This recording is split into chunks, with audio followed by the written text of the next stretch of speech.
my dudes, my name is Tiffany. Welcome back to my series, Internet Analysis, where I like to talk about anything related to social issues, social media, you never know. Today I want to talk about how overwhelming it is to be a college student. That's it. My recent videos have been kind of exploring education and the whole concept of hard work. I made a video about hustle culture, and then I talked about the impossible standards of college admissions. And my last video was about the curse of being a gifted student, which, by the way, I got so many comments and messages since that video. So clearly it struck a chord with a lot of people, so thank you for telling me your stories. Lately, I have been fascinated just by the pressure that we put on ourselves or society puts on us from a young age. It's the classic, it's important to do well in school so that you can go to a good college and get a good job and buy a house and have a family. There's an assumption that, first of all, everyone wants to follow that exact path and that journey will be straightforward as long as you work hard. I keep wanting to go back to explore that idea of hard work again because, again, I talked about it in the hustle culture, toxic productivity video, but basically there's so much like shame and guilt and so many other emotions and feelings all wrapped up in this concept of working hard. And in the comments of that video, a lot of people said they could relate that to being overworked in high school and college. Hence why I'm making this video. I just want to discuss all of the time, effort, energy, and stress of being a college student. I think no matter what your personal circumstances are, it is a big challenge to get through college. But at the same time, I think there's this myth currently that college students these days are lazy and that we're complaining about work that other generations have been able to juggle. It's that classic boomer thing where they'll be like, when I was your age, I was able to work and pay my way through college. Why can't you? And it's like, I don't know, maybe because tuition costs have been inflated so much that there literally aren't enough hours in the day to work enough to pay for it.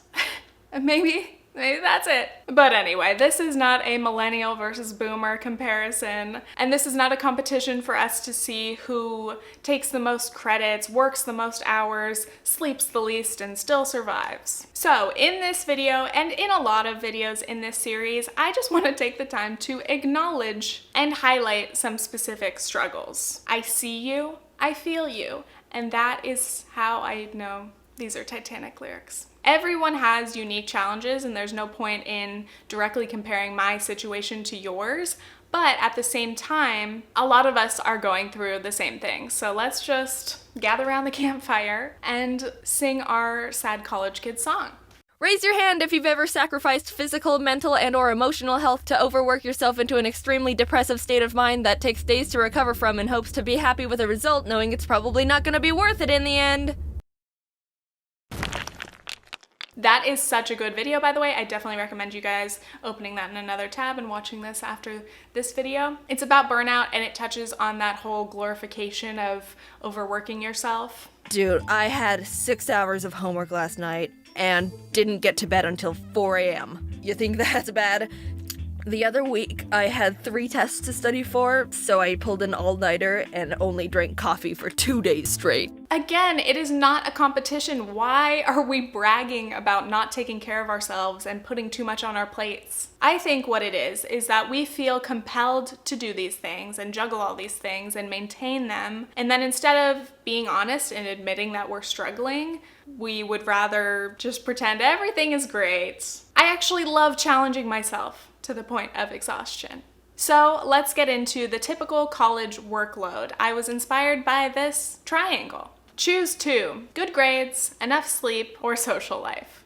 I would also add work to that because you gotta pay your bills. But then I found an even more accurate diagram. Friends, class, work, family, homework, sleep, hobbies, food, extracurricular activities, resume builders, volunteering, love life, friends. Attempt to do everything until stress takes over and things get slipping and you end up crying in your bed, deciding to do none of it and just watch TV to escape to somewhere else. Apparently, struggle memes are the new basis of my channel. So I'm going to talk about all of the different elements of the typical college student's workload one by one so that we can really get into the nitty-gritty of how damn stressful it is.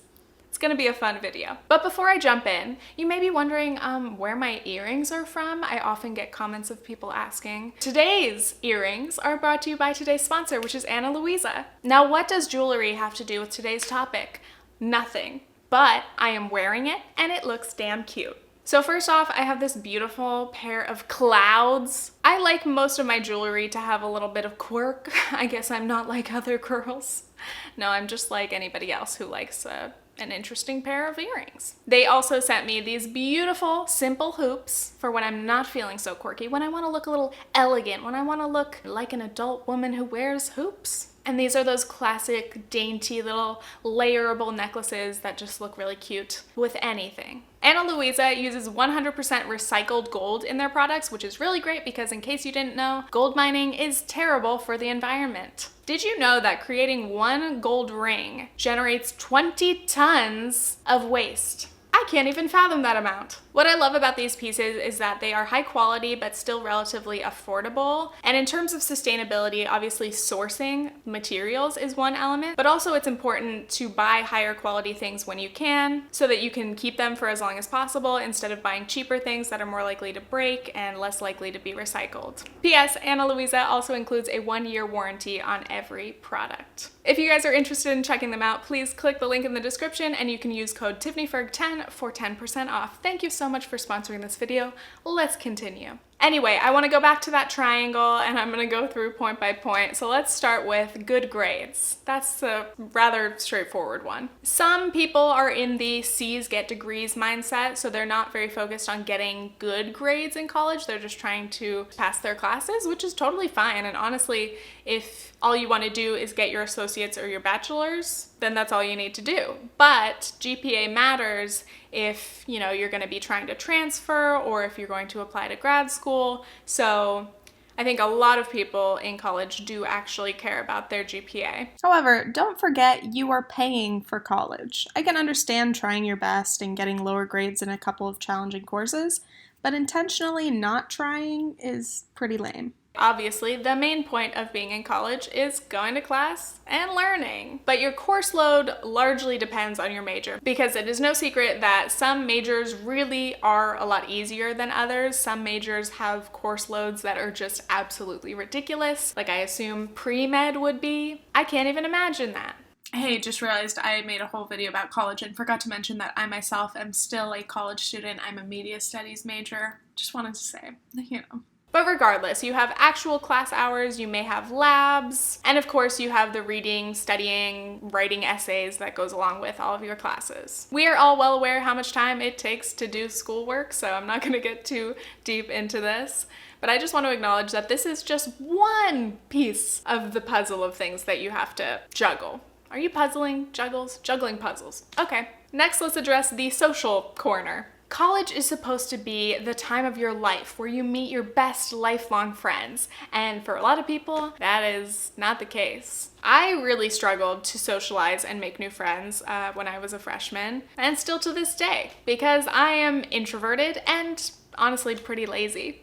But seriously, socializing in college is hard. Making friends is really hard. You basically have to try to befriend people immediately, like during freshman orientation or the first couple weeks of classes, especially if you live in a dorm. Because as soon as people have solidified their friend groups, it's a lot harder to get in there. So you want to try to make friends when everybody's in the same boat and kind of nobody has friends yet. But if you live off campus or you commute, it is so much harder to meet people, let alone actually make friends. I transferred to a school in Manhattan that I'm currently going to, and when I first started there, my boyfriend was like, "Have you made any new friends?" And I was like, "I haven't spoken to a single soul, so no." So yeah, making friends is hard, and that takes a lot of time and effort, but maintaining friendships is also really hard, and everybody has different schedules, so it's difficult to coordinate times to hang out. But if you want to be basically guaranteed to make friends, you've got to join a sorority or a fraternity. I was never interested in this because honestly, hanging out with a big group of people and having mandatory meetings and activities and socials to go to sounds like my own personal hell,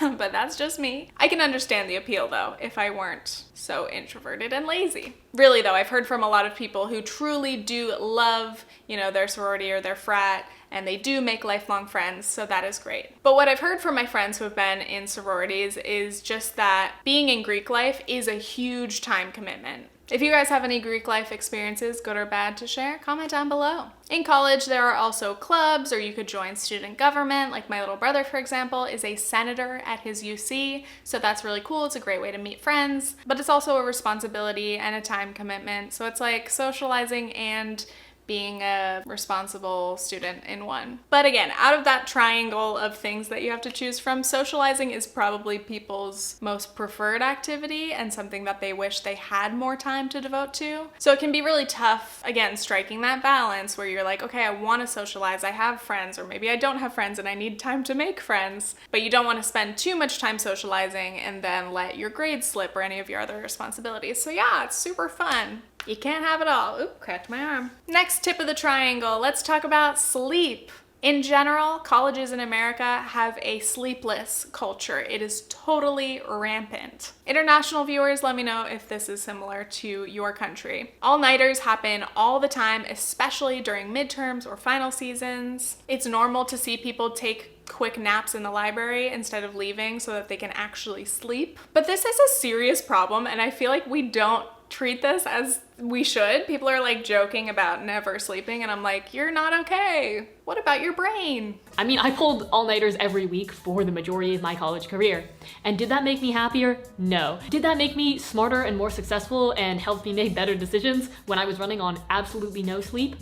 Also, no. For me personally, if we're looking at this triangle again, mine's easy. Sleep and good grades. Sleep has always been one of my main priorities. Like, I am not somebody who can choose to do all-nighters. Like, I cannot function without sleep. It's not an option. Even when I was a teenager, like hanging out with my friends, having sleepovers, I would be the first one to zonk out, just be like, peace. It's 10 o'clock, I'm over it. But anyway, back to my sleep prioritizing. Obviously, there are occasions once in a while where I'll have an essay that I have to stay up late to finish, and I hate that. There's always a point at like 2 or 3 a.m. where I just cry. I just have to. I don't know if it's because I'm tired or I'm stressed, both. And it's kind of cathartic. It's kind of nice to cry. But I do try really hard to be a little bit more organized and not procrastinate so much to where I have to screw myself over in that way. So I really cannot relate to this habit of regularly doing all-nighters. I can't even do one. I can't even stay up until midnight most nights. Next, I want to touch on the fact that college students are addicted to stimulants, okay? Coffee. Coffee is one thing. I've got my coffee right here. It's melted. It takes me hours to drink 1 cup of iced coffee. Yeah, it's mostly water. But anyway, I don't have a problem with people being addicted to caffeine or just loving coffee. Out of all the possible vices that a college student can have, you know what? Drink your bucks. But more seriously, abusive drugs like Adderall is unfortunately very common. In case you don't know, Adderall is one of the most commonly prescribed drugs for treatment of ADD or ADHD. And for people who actually do have attention deficit disorders, a drug like Adderall can help them, you know, get through day-to-day tasks and be able to focus in a normal way. By that I mean that people who use these medications and need them have said that they just make them feel normal. As in, they don't feel like Bradley Cooper and Limitless, they just feel like anybody else. And for the record, I strongly believe that drugs like Adderall are way overprescribed, and that is a huge problem. But I have no problem with people who genuinely need these drugs to use them. Anyway, that is a topic for another time. But the thing is, in college, if you happen to have an Adderall prescription or Ritalin or any other drug like that, people will approach you and try to buy your pills off of you, especially, again, during midterm or finals. And people call them study drugs because they can help people be hyper-focused and get a lot of work done, more so than they would be able to otherwise. But the thing is, they are not study drugs, and it's really fucked up for us to normalize them being referred to as this. Again, they are very serious prescription drugs made for a specific purpose, and they should not be abused so casually. It's really, really dangerous that this has been normalized. And Adderall can be extremely addicting. So a lot of people who have, bought pills off of people, use them occasionally, become addicted, become very reliant on them. They end up needing to continuously feed this habit, or they have to go to a doctor and figure out a way to swindle their own prescription just so they can keep using it. For example, I read this article about a woman who basically did that. She used to use it as a study drug, and then she got addicted, and it took her a decade to be able to get off of it. This is called Generation Adderall. Fun fact, Adderall's name comes from the phrase ADD for all. Isn't that cute? So this writer was basically talking about how she got to the point where she felt like she couldn't be creative, she couldn't write anything without Adderall, so she was scared to get off of it because she thought she'd lose her ability to be a writer. Adderall complicates the usual dynamic of drug addiction by being squarely associated with productivity, achievement, and success. It's very hard to think about going off of it because you don't know if you're going to be able to produce. It is very, very dangerous to abuse any type of drugs. It is very unhealthy not to sleep, so please love yourselves, give yourselves rest. If you think there's no room for sleep in your schedule, you need to reprioritize and take some things off of your plate so that you can get rest, because you need it, because your brain can't function without it. Sleep is not optional. So we finished our triangle, and now I want to touch on work, which is again another essential. I guess that would just make this diagram a square. I don't know. The thing is, on top of being a full-time college student, most of us need to work. College is expensive, rent is expensive, even with scholarships, grants, and loans, most of us still have a gap that we need to work to be able to pay for. If you are really fortunate, your parents cover all of your expenses, or you have a full ride that includes housing and other expenses, to where you wouldn't need to work to survive, but again, that is very rare. Schools typically recommend that students work about 10 to 15 hours a week, but the average is 20, and a lot of students work more than that. This says 10% of full-time undergraduate students work more than 35 hours a week. So almost working full-time and being a full-time student. That is a lot. So I'm about to show you a clip from Olivia Catherine, who is one of my YouTube friends, and she makes really great commentary videos. So you guys should check her out if you haven't seen her channel. But this clip perfectly encompasses like the entire combination of things that this whole video is about. Hey, what's up? I'm Olivia. I recently graduated from college this past May, and though college as a whole was a general nightmare for me, there was one specific week my senior year that really stands out when it comes to crippling anxiety because of workload. So essentially, I had to work full-time to be able to afford to go to college, and yes, that includes scholarships, student loans, and help from my family. One particular week was finals week, and also at the end of finals week was a big event for the company I worked for, and they wanted me to make 5 videos for this company event, and they didn't really tell me what they wanted until the week of, so I had to crank out all 5 videos the week of. During this 7-day period, I pulled at least 3 all-nighters. That does not mean that during the other nights I actually slept. I would sleep maybe 2 or 3 hours. I was staying up all night with caffeine and legally prescribed Adderall in my system, just trying to use as much time as I could to get these things done, and it still felt like 24 hours wasn't enough. I'm using the entire day to work, and it still felt like I was never going to get things done at the time they needed to be done. And I even got so overwhelmed to the point where I had to like set aside time to cry. I kid you not, I would take like 30 to 45 seconds, maybe a minute at most, and just sit there, let myself lose it, just bawl and cry and shake, whatever. And then at that minute mark, I had to cut it off, dry my eyes, and keep working as if it didn't happen. And now I have to finish writing this paper, because that's mostly what my finals were like papers or huge projects. They weren't just tests that I could study for a little bit and then take and it be over. It was like long process of research, reading books, full-length books in one day, because I didn't have a choice but to do it because I had no other time. And then also working on videos for this company. So I'm sure a lot of that stress came from the fact that I had to work full-time in order to afford to go to college, but that's not a unique situation. A lot of people were like that. And that's only one incident I can think of, but my college experience was filled with things like that. That's just the most fresh in my mind and one of the worst. That's my story. I hope you enjoyed it. Anyway, thanks. Peace.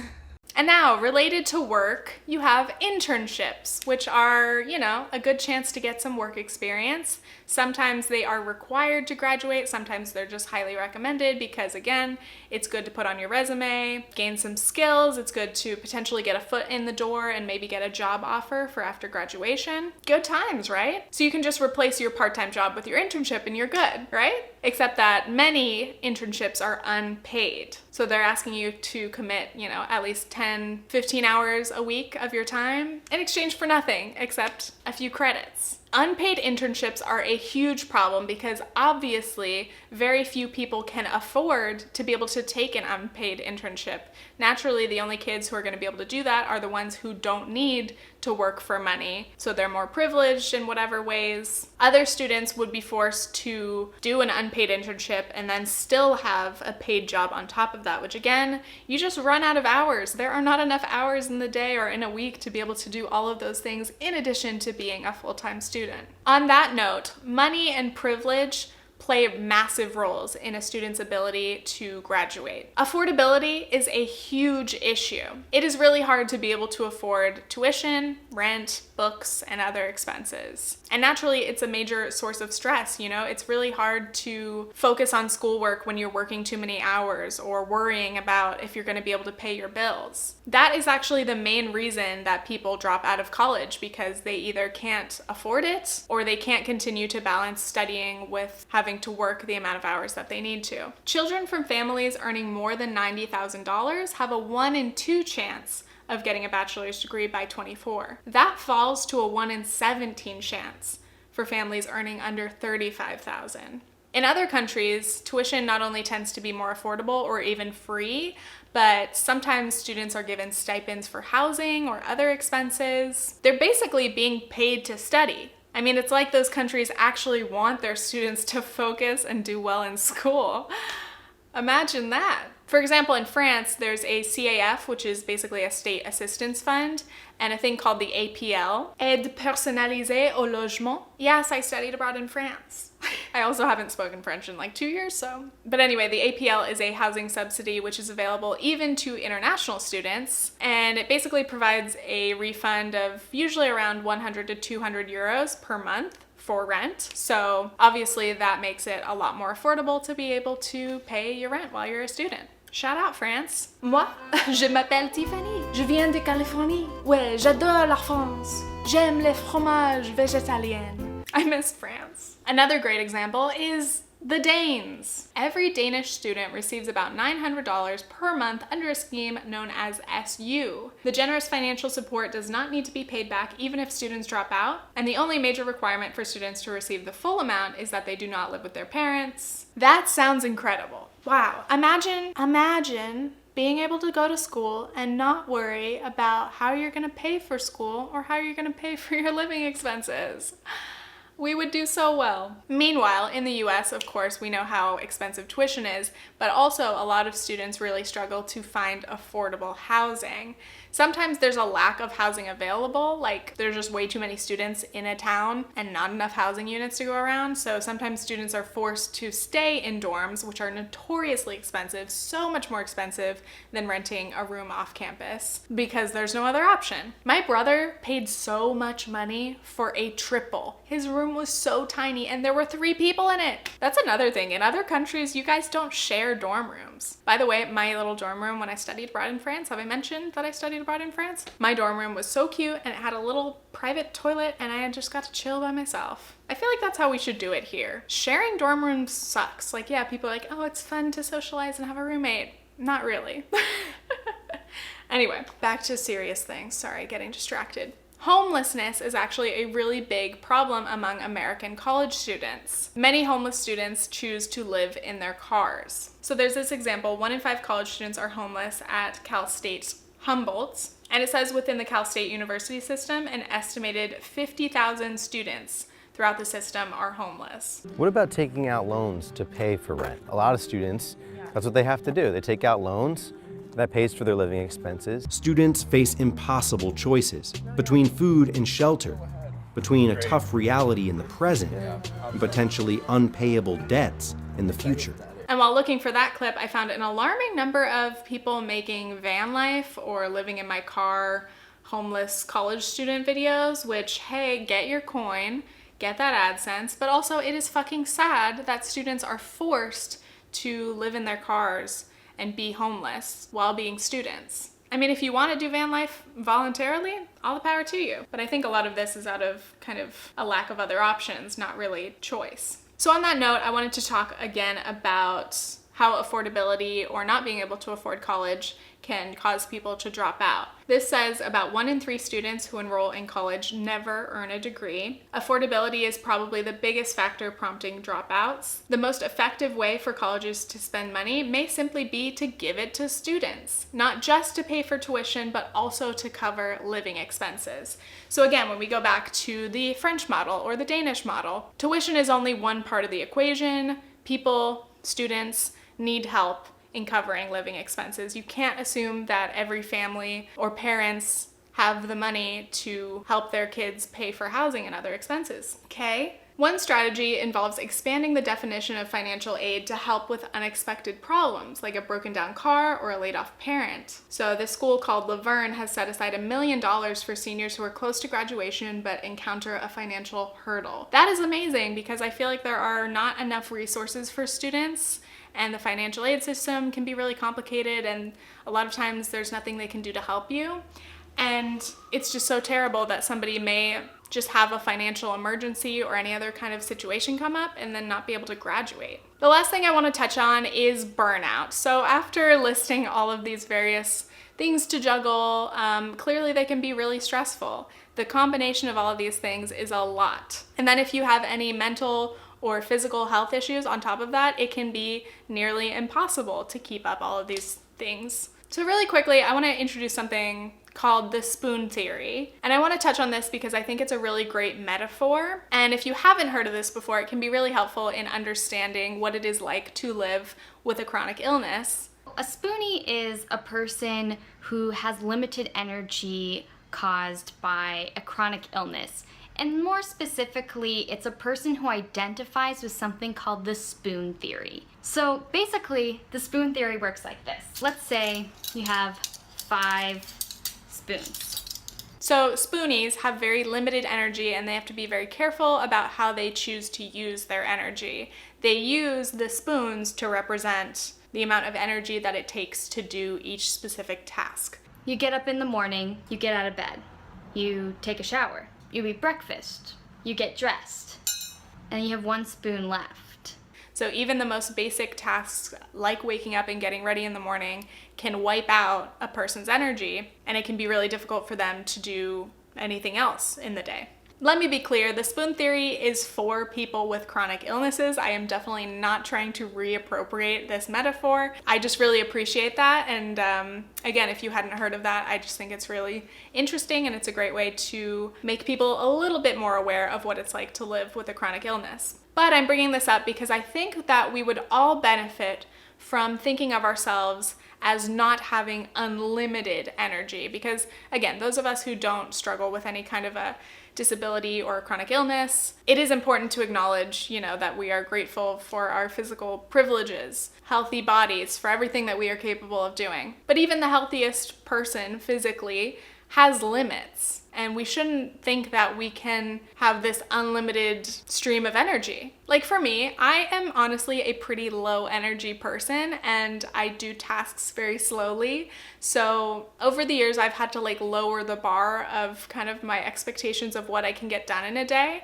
just because I don't want to beat myself up and call myself lazy and be mean to myself. This is just who I am. This is my energy level currently.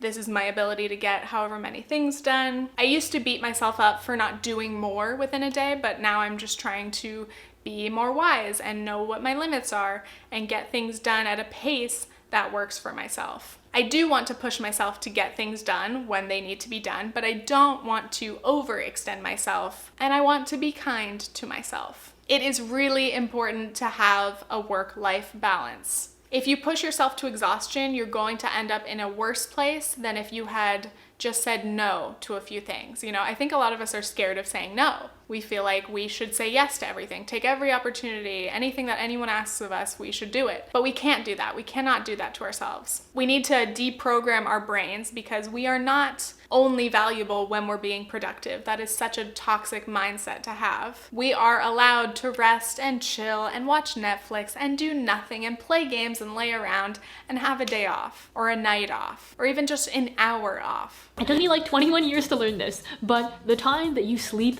and eat and rest is not up for grabs. That's not optional time that you can like portion away for some other activity. That is required time for you to take care of yourself and for you to exist as a human being. We all need to be aware of our limits. So shout out to all of my college students out there. Shout out to everybody out there because we all have a lot on our plates. I hope that you got something good from this video. Hopefully not just stress. If you need to hear it, you're doing amazing, sweetie. I think I'm gonna take a break from education related content for just a little bit. So if you guys have any other topic suggestions, let me know. Maybe some funny things or just more lighthearted things. Just wanna challenge myself to make slightly different content. Change it up a little. Okay, I love you guys. Thank you so much. If you enjoyed this, please subscribe, hit that bell. If you wanna see my mediocre pictures on Instagram, you can follow me there. Please check out Olivia's channel. And if you guys are interested in these beautiful pieces of jewelry or anything else from Ana Luisa, you guys can click the link in the description, use my coupon code. And that's it. I'm tired. I'm gonna have dinner. I'm gonna chill now. I love myself. Okay. Okay, thanks. Bye.